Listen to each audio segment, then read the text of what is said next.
Tyrann Mathieu missed out on all of the Saints' OTA workouts, but he was in attendance at day one of minicamp. Mathieu recently decided on a short haircut, which was perfect timing for a practice that started at 11:50 in the morning. I'm all for it. I'm born and raised there, so I think it's all a part of, the experience. You know what I mean?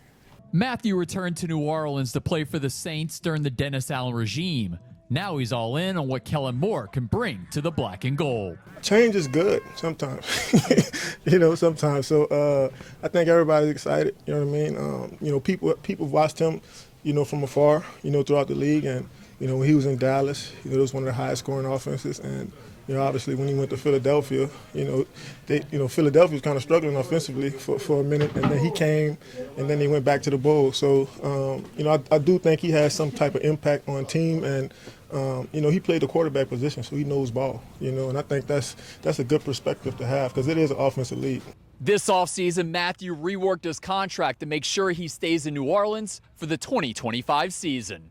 It's much bigger than me. I probably could have went somewhere else and, did something else. But, I think for me, man, it's all about my community and my family and, just trying to pour into that, as much as I can. So I think, outside of the football, I think a big reason why I'm here is, community. In Metairie, Garland Gillen, Fox 8 Local First.